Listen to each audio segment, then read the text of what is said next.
안녕하세요. 아마존 자학강사 서주영입니다. 요즘에 진짜 핫한 이슈 있는 거 아시죠? 셀러들 사이에서. 바로 해외 PL 보험이라고 하는 겁니다. 우리는 뭐 그냥 셀러 보험 이렇게도 말을 하는데 아무튼 요즘에 이 해외 PL 보험 이슈가 있는데요. 그래서 오늘은 아마존 PL 보험이 왜 갑자기 이슈가 된 것이고, 그리고 PL 보험의 의미는 뭐고, 그리고 우리는 그러면 어디서 계약을 해야 하는가, 이런 것들을 좀 나누어서 설명을 드려볼까 합니다.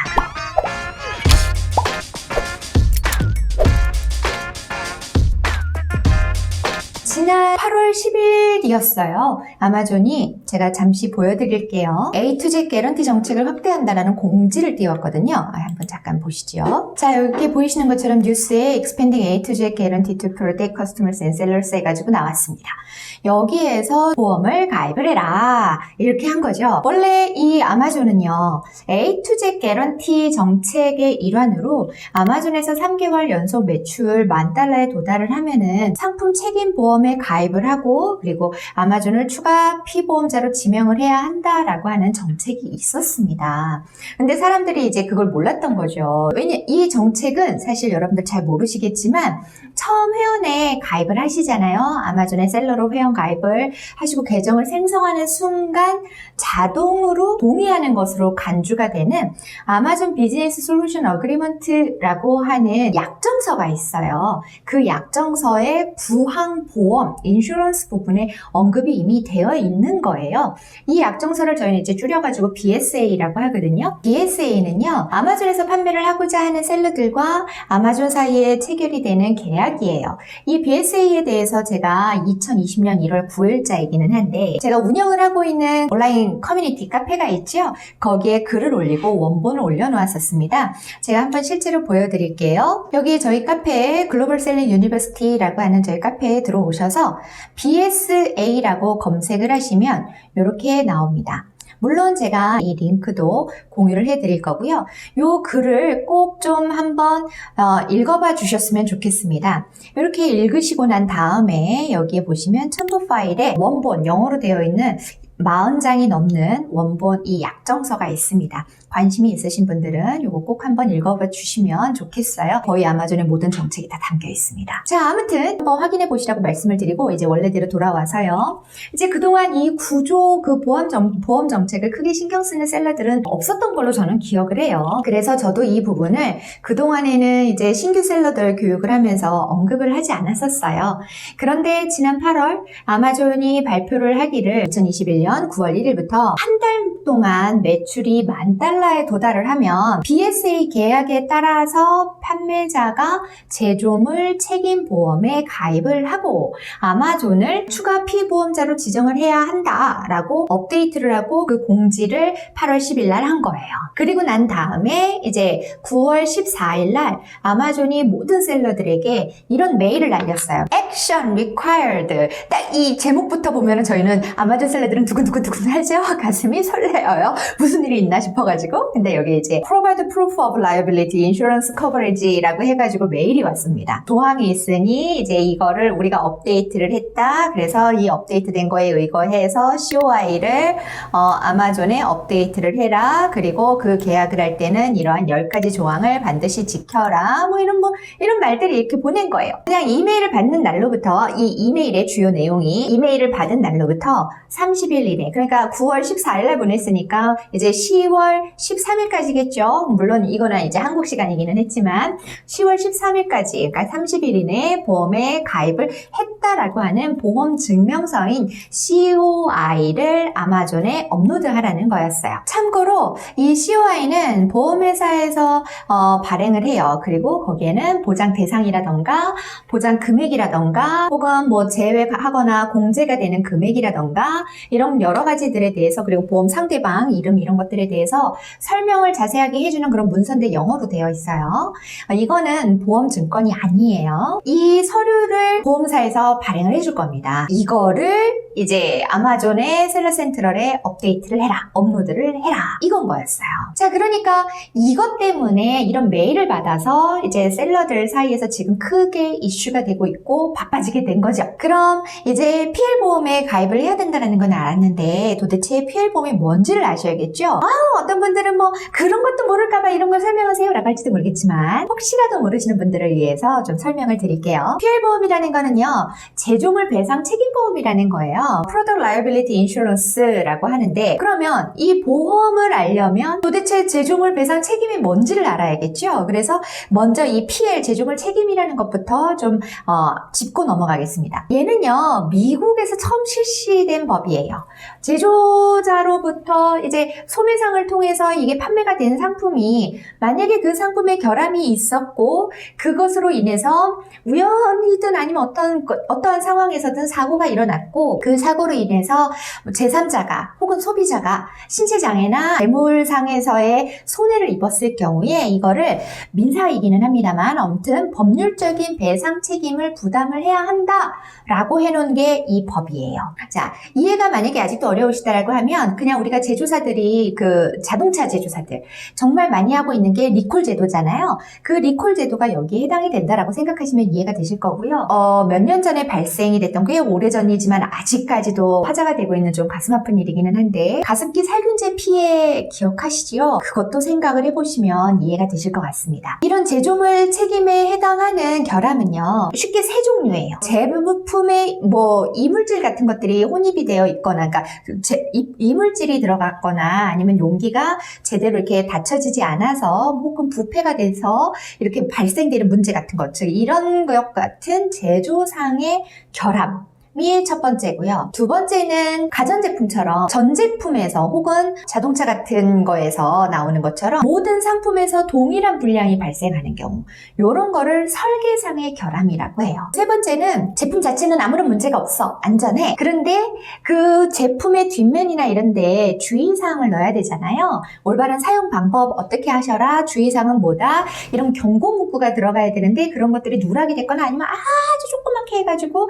그걸 제대로 안 보고 사람이 사용을 해가지고 문제가 발생되는 그런 표시상의 결함, 이렇게 세 가지가 이제 제조물 책임에 들어가는 거예요. 그리고 이런 결함 등으로 인해서 배상할 일이 생겼을 때 담보하고 그거를 이제 배상을 대신 해주는 거, 그런 효력을 발휘하는 거, 그 보험이 바로 PL보험입니다. 그래서 사실 이제 웬만한 제조사들이라면 거의 모두 PL보험을 가지고 계실 거라고 생각이 들어요. 근데 이제 우리 개인 셀러로 시작을 하고 계시는 분들, 이제 어엿하게 제조도 하시고 아마존 셀러로 자리를 잡으신 분들은 아직 모르실 수 있었을 것 같아요.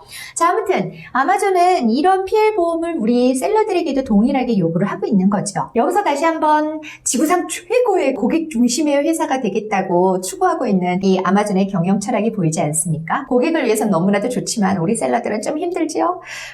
하지만 어떻게 하겠어요? 로마에 가면 로마법을 따라야 된다고 우리도 그렇게 해야죠. 뭐. 자, 아무튼 그러면 이런 요구를 받게 된 우리는 그럼 이제 어디서 보험을 들어야 되느냐, 이 문제가 남잖아요. 그래서 또 고민이 되겠죠. 자, 사실 이 부분을 말씀을 드리기 전에 제가 한 가지 말씀을 드리면, 사실 이제 저는 현재 지금 우리 유튜브 상에서 정말 유명한 아마존 셀링 관련한 유튜버이신 보표님 아시죠? 많은 분들이 아시고 계실 것 같아요. 이제 그분과 연이 조금 있어요, 조금. 그런데 8월에 아마존이 이 공지를 하고 난 직후에 8월 말경인데 그때 보표님께서 한국보험사 관계자분을 초빙을 하셔가지고 클럽하우스라고 하는 곳에서 말씀을 나누는 시간을 가졌었어요. 근데 이제 그때 초빙됐던 보험 관계자분이 사실은 2020년에 제 아마존 수업을 받고 아마존 셀러로 활동을 하고 계시는 분이신 거였죠. 그러다 보니까 저는 계속 그분하고도 계속 소통이 있었고 제 제자분이시잖아요. 그러니까 그분의 도움을 받아서 국내 이제 소비자들 구독자들이 가입을 할 수 있는 해외 PL보험이 총 13개가 있었는데 그 13개 후보군을 전부 다 살펴볼 수 있었습니다. 그리고 나서 이제 제가 탈락 이유들을 이렇게 다 이렇게 결정을 해서 보기는 했는데 그 13개에는 이제 국내 손보사라고 하죠. 생보사가 아닙니다. 생보사는 이런 PL보험 할 수 없어요. 손보사가 하는 거예요. 그래서 국내 손보사 10개를 봤고요. 그 다음에 한국 법인이 있는 이제 외국 손보사 거기 2개를 봤고요. 그리고 공제회 1개를 봤어요. 그런데 그 중에 제가 공제회는 아까 제가 잠깐 보여드렸는데 이메일에 아마존이 요구한 10가지 이메일 중에 다시 한번 보여드리면 짠! 요렇게 나와 있어요. 뭐라고 나와 있느냐? 그냥 간단하게 그 보험사가요. S&P 요렇게 S&P 마이너, 뭐 A 마이너 혹은 AM 베스트 A 마이너 혹은 그 이상의 파이낸스 그 재무 등급을 가지고 있어야 된다라고 하는 조항이 있거든요. 그런데 공제회라고 하니까 이제 거기에서는 조금 안 맞지 않을까? 이 조항이 걸릴 것 같아서 저는 좀 제외를 했어요.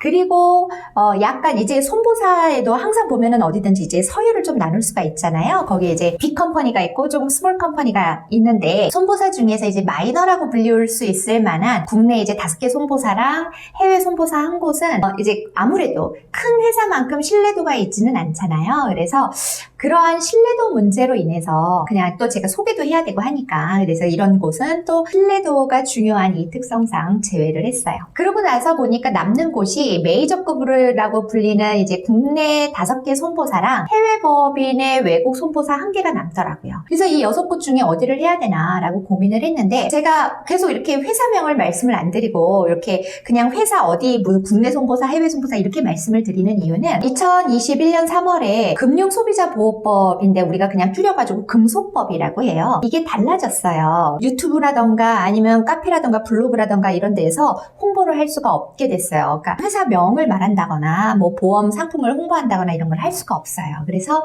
언급을 하지 못하는 건 양해를 해주시고요. 자, 아무튼 그 중에서 고민을 하다가 이제 한 곳을 선택을 했는데 이곳을 선택을 한 이유는 아마존 셀러 그 전용 보험이 나온다라는 말들이 있었어요. 그리고 그 말이 벌써 그 보표님 초빙에서 말씀을 나누던 그때서부터 스물스물 이렇게 나오고 있었어요. 그런데 실제로 그 보험이 10월 1일 날 공식적으로 사실 9월 말부터 나왔다고 봐도 되는데 공식적으로 10월 1일부터 나왔고 이게 외부에 이제 견적이 이렇게 쫙 뿌려진 거는 10월 5일부터인 것으로 제가 알고 있어요. 아무튼 그래서 보니까 그 금액이 그 6개 메이저 손보사들 중에서 정말 가장 낮았습니다. 제가 예상을 했던 것보다도 훨씬 낮았어요. 어떻게 이렇게 낮게 나올 수가 있었죠? 라고 또 물어봤더니 답변을 해주시긴 하셨는데 그거 역시도 제가 여러분들께 이렇게 오픈은 할 수가 없어요. 그래서 아무튼 그냥 낮았다라는 것까지만 말씀을 드릴게요.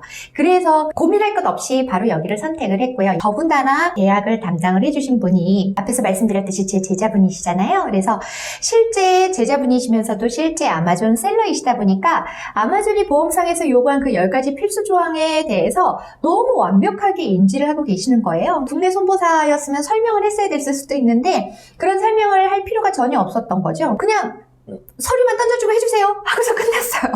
너무 편하게 너무 쉽게 그리고 그때 믿으면서 일사천리로 이제 진행을 했기 때문에 너무 감사한 거예요. 신경 1도 안 썼습니다. 그래서 또 생각을 해보니까 이런 편안함을 저만 받으면 또 안 될 것 같아가지고 우리 이 제 영상을 보고 계시는 구독자님들께도 혹시 아직 구독자 아니면서 보시고 계신 분들 계신가요? 아시죠?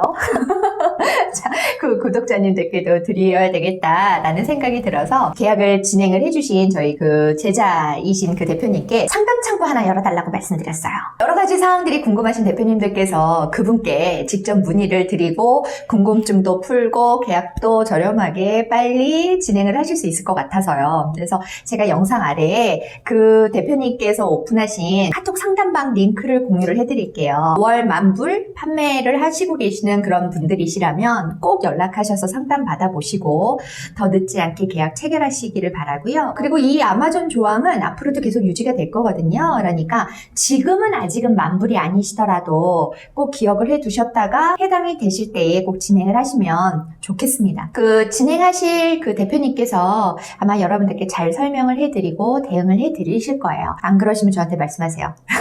제가 압박 넣어드릴게요. 자, 아무튼 이렇게 상담 받으시고 아무튼 뭐 계약을 진행을 하시려면 그냥 말로 하는 건 아니잖아요. 서류를 제출하실 게 있어요. 그 서류가 3가지인데 아마존에서 판매 중이신 판매 항목 리스트 하나랑 그 다음에 판매 카테고리별 연간 매출액 그거 하나랑 그 다음에 이제 해외 생산물 배상 책임 보험 설문서라는 게 있어요. 요 3개의 서류를 그 대표님께서 제공을 해주실 거고요. 그러면 해당 문서 작성하셔가지고 제출하시면 넉넉 잡고 한 약 일주일 정도면 계약이 체결되실 것 같아요. 물론 이 일주일이라는 게 지금 요때 이게 병목 생겼잖아요. 왜냐하면 지금 많은 셀러분들이 한꺼번에 가입을 하셔야 되는 시기가 됐기 때문에 몰려서 이렇게 길어진 거고 나중에 이렇게 병목 현상이 풀리시면 그때는 다시 원래대로 돌아가서 2, 3일이면 완료가 될 것 같습니다. 이렇게 완료가 되면 이제 아까 말씀드렸던 그 영문으로 된 COI라는 거 받게 되실 거고요. 그 인증서를 제가 영상 아래에 제공해 드리는 링크를 통해서 업로드를 하시면 돼요. 굉장히 쉬워요. 업로드하는 화면도 어렵지 않게 되어 있습니다. 실제 잠깐 보여드리자면 화면만 좀 보여드리자면 이렇게 되어 있어요. 그냥 제가 그 드리는 링크 타고 들어가시면 비즈니스 인슈런스라고 해가지고 여기에 스텝 2에 업로드 프루프 오브 인슈런스 되어 있죠. 여기에다가 어느 보험사랑 체결했는지 그리고 체결한 내 그 이름은 무엇인지 그 다음에 그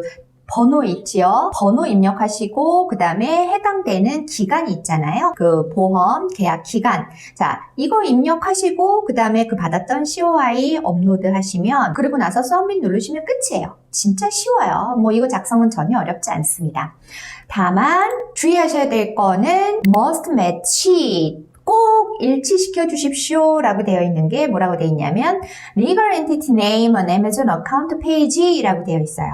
여기를 클릭하셔서 들어가시면 위에 세팅에 아마존 인포에 나오는 Legal Entity 화면이 있습니다. 여기에서 Legal Entity 여기에 있는 그 화면으로 넘어가시게 될 거예요. 그러면 거기에 나오는 Legal Business Name과 주소 자, 다 같게 진행을 하셔야 된다라는 거 아마 이 부분도 그 대표님께서 설명을 해드리면서 다 알려드릴 건데요. 아무튼 제가 그냥 높아심에 한 번 더 말씀을 드렸고 혹시라도 이 아마존 보험 정책에 대해서 조금 더 아시고 싶으신 분이 계시다면 제가 또 아래 별도의 아마존 정책 링크를 드릴게요. 이런 화면이에요. Insurance Requirements라고 해가지고 조항 10가지 조항과 그 다음에 서류와 그 다음에 뭐 간단하게 FAQ 같은 것들 그리고 어떻게 진행을 해야 되는지 이런 것들이 여기 안내가 되어 있으니까 꼭 한번 관심이 있으신 분들은 찾아보시면 좋겠습니다. 그리고요 영상을 마무리해야 하는 시점에서 여러분들께 드리고 싶은 말씀이 하나 있어요. 잔소리일 수도 있지만 뭐 잔소리가 맞는 말인데 듣기 싫은 게 잔소리라면서요.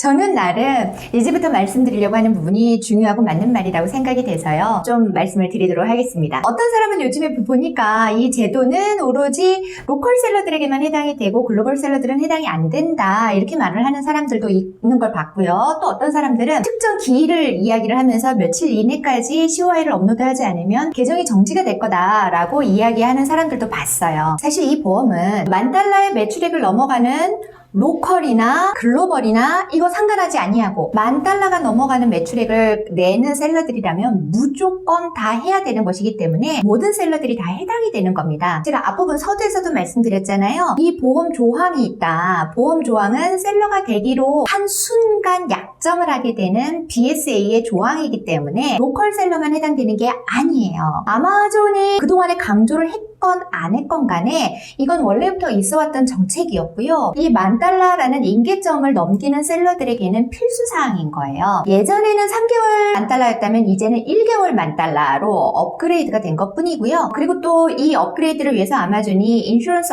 엑셀러레이터를 준비를 했잖아요. 근데 아마존이 준비한 이 인슈런스 엑셀러레이터가 지금 3개 보험사밖에 없는데 이 보험사들이 미국 셀러랑 중국 계정, 중국 셀러만 대상으로 해서 진행을 하기 때문에 한국 셀러들은 개별적으로 가입을 해야 하는 것이 맞습니다. 여기서 혼동 없으셨으면 좋겠고요. 그리고 지금 현재 미국에서 하고 있는 아마존이 하고 있는 인슈런스 엑셀러레이터는요. 글로벌 보험 중개 업체가 있어요. 되게 막강한 힘을 가지고 있는 곳이 있는데 마쉬라고 하는 곳입니다. 그 마쉬를 통해서 마쉬와 제휴를 해서 지금 서비스를 하고 있는 거예요. 그래서 한국도 마찬가지로 이 글로벌 보험 중개사인 마쉬에 의뢰를 해서 마쉬가 체결한 보험사랑 진행을 하는 겁니다. 제가 앞에서 13개 보험사를 다 살펴봤다라고 말씀을 드렸잖아요. 탈락한 여러 가지 이유들 이렇게 다 살펴봤는데 사실 가장 결정적인 그 선정 이유는 바로 그 보험사가 또 마쉬와 체결한 보험사이기 때문이기도 했어요. 그리고 약간 다른 말이기는 한데요. 저는 이런 혼란을 틈타서 블로그나 유튜브 등 인터넷 개인 계정이라도 불특정 다수가 보는 공간에서 금융거래를 끌어내려고 막 유인하는 그런 상품, 금융상품 정보를 게시할 수 없다라고 올해 그렇게 밝힌 금소법을 어기면서 마구 블로그나 이런 인터넷 공간에서 홍보를 하고 있는 보험 대리점들이 있는 걸로 알고 있어요. 자기네들이 뭐 다 해주겠다 뭐 이렇게. 그런데 저는 웬만하면 그런 곳과 안 하면 좋겠다라는 개인적인 생각입니다만 그런 생각을 가지고 있어요. 왜냐하면 그 금소법의 규제를 위반을 하면은요, 판매자, 즉 보험 판매한 그 설계자, 그 보험사는 1억 원의 과태료를 내야 해요. 그리고 그렇게 안 하려면 정말 보험 설계사가 블로그에 어떤 업무와 관련한 내용을 진짜 올리려고 하면 보험협회의 광고 심의를 받아야 되는데 이게 시간이 좀 걸리는 걸로 제가 알고 있어요. 그런데 지금 이렇게 짧은 시기에 그렇게 오래 걸리는 광고 심의를 받았을까라는 걸 생각해 본다면 살짝 껴뚱? 좀 아니지 않을까? 라는 생각이 들거든요. 그렇다면 굳이 하지 말라고 하는, 정부가 하지 말라고 하는 이런 법을 어기면서까지 영업을 하는 거, 그리고 그들에게 하는 거, 저는 조금 개인적으로는 조금 그렇습니다. 제 성향을 아시는 분들은 아시지요? 편법. 자, 아무튼 그 다음에 이제 두 번째 말씀을 드릴 부분은요. 보험 가입비 부분이에요. 지금 현재 미국에서 아마존 셀러 이 PL보험의 평균 그 비용이 500에서 1000달러 정도 되는 걸로 제가 알고 있어요. 그렇게도 이렇게 또 포스팅들도 나오고 있고요. 그런데 한국은 이제 뭐 여러분들 곧 아시게 되겠지만 약 1000달러부터 시작을 합니다. 물론 그 이상으로도 계속 될 수 있고요. 그래서 보험료가 훨씬 저렴한 미국에 있는 보험사에 가입을 하자라고 하시는 분들이 있는 걸로 알아요. 그런데 이게 원칙적으로는 안 되는 거예요. 왜냐? 원칙적으로는 그 보험이라고 하는 건 어떤 보장을 받는 거잖아요. 이거는 세금을 내는 국가에 있는 보험사에 가입을 하는 게 맞는 거거든요. 그래서 우리는 지금 현재 한국셀러라고 해가지고 미국에 세금을 안 내잖아요. 한국에 세금을 내고 있는 우리 아마존 셀러들이 보험 혜택은 미국에서 받겠다? 이거는 말이 안 되는 거예요. 그래서 비용 좀 아끼자고 역시 편법하시지 아니하셨으면 좋겠어요. 세 번째 잔소리는요.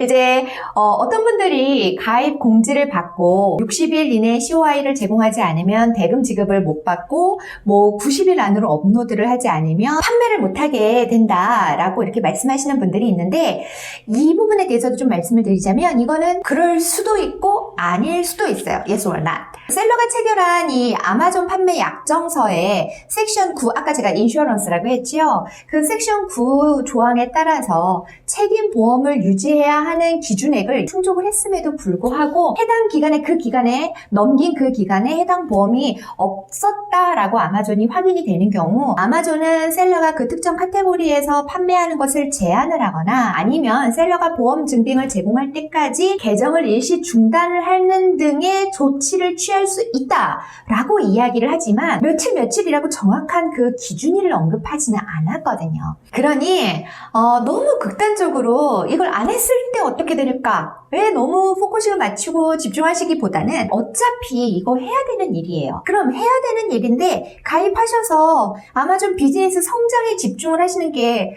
훨씬 더 포지티브하지 않겠습니까? 훨씬 더 발전적인 생각이 아니겠습니까? 조금 너무 이쪽에 집중하지 마셨으면 좋겠어요 라고 말씀드리고 싶어요. 싶어요. 이 인슈런스라고 하는 이 정책은요, 셀러를 못 살게 하려고 아마존이 만든 정책은 사실은 아니에요. 고객이 어떤 불량품으로 인해서 물적 손상을 입었거나 아니면 신체적으로 상해가 발생이 됐을 때 그렇게 생각이 되면 셀러에게 고객이 직접 연락을 해가지고 나 이거 보상해줘 라고 요청할 거 아니에요. 그러면 그걸 또 증빙을 해라 어째라 뭐 이렇게 하면서 고객과 셀러가 모두가 다 불편할 수밖에 없는데, 이걸 아마존이 그런 일이 발생할 때 중간에서 보험사와 함께 그 고객의 보상 요청이 합당한가 이걸 분석을 해서 근거가 없는 클레임이라면 그걸 거부해주고 합당하다면 보험사가 보험을 할 수 있도록 조치를 하겠다라고 하는 안전장치거든요. 네, 그래서 이제 새로 발표된 인슈런스 이 조항을 가지고 여러분들이 너무 설왕설래 하시면서 에너지를 소모적인 곳에 낭비하시지 아니하시면 좋겠다라고 하는 저의 이제 간절한 소망이 좀 있습니다. 제가 오늘은 여기까지 해서 최근 이슈가 되고 있는 아마존 해외 PL 보험에 대해서 언급을 해드렸는데, 뭐 작성하는 방법이라던가 업로드하는 방법에 대해서는 제가 깊게 다루진 않았어요. 그건 어차피 제가 소개해드린 분과 한다고 하면 그분께서 다 알아서 해드릴 테니까, 저는 그거보다는 오히려 왜 이걸 해야 하는지 전반적인 이해에 조금 더 포커싱을 맞춰서 여러분들께 설명을 드리려고 했는데, 이게 여러분들께 도움이 됐는지 모르겠습니다. 도움이 됐기를 바라요. 오늘은 여기까지 하고요. 다음에는 더 좋은 내용, 또 다른 좋은 주제를 가지고 여러분들 찾아뵙도록 하겠습니다. 수고하셨습니다. 다음에 봬요.